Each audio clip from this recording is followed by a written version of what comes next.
জুলাই যোদ্ধা নাসিরউদ্দিন পাটোয়ারি। আর উপস্থিত আছেন খেলাফত মজলিসের নায়েবে আমির মাওলানা আহমদ আলী কাশেমি।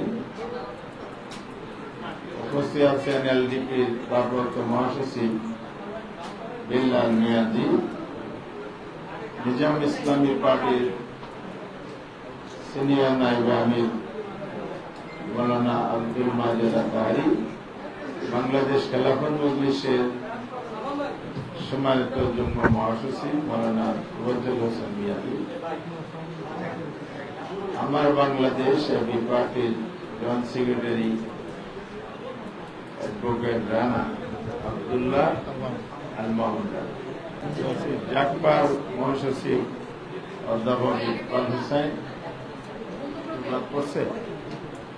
এই মিলিয়ে আমাদের 11 দলের এলাজি কমিটির সদস্যবৃন্দ প্রতিনিধিগণ এখানে উপস্থিত আছেন। আজকে আমরা দেশের এই প্রেক্ষাপট,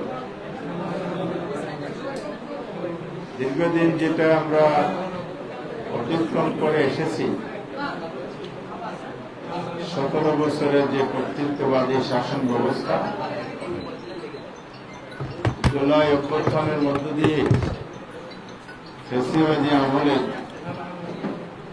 যে কর্তৃত্ববাদ স্বৈরতন্ত্র থেকে মুক্তি লাভ করে 18 মাসের অন্তর্বর্তীকালীন সরকারের শাসন ব্যবস্থার মধ্য দিয়ে দেশ গণতান্ত্রিক শাসন ব্যবস্থার দিকে যাত্রা শুরু করেছে।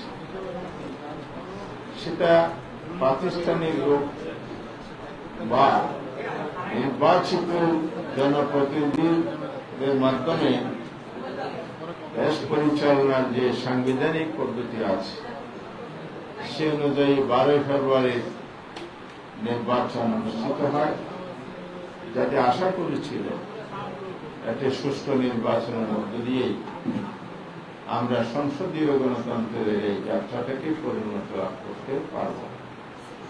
দুর্ভাগ্যজনক হল সে নির্বাচন নিয়ে এদেশের অন্তর্বর্তীকালীন সরকারের কিছু কিছু উপদেষ্টা এবং বর্তমান ক্ষমতাসীন বিএনপি বিভিন্ন মহল যোগাযোগ করে জাতির সে প্রত্যাশাকে ব্যর্থ করে দিয়েছে। বিশেষ করে একই দিনে যে 2টি ভোট হল, একদিকে জাতীয় সংসদ গঠন করার ভোট, দলীয় প্রতীক বা স্বতন্ত্র প্রার্থীদের মার্কায় ভোট দিয়েছে। আরেকটি ভোট হয়েছে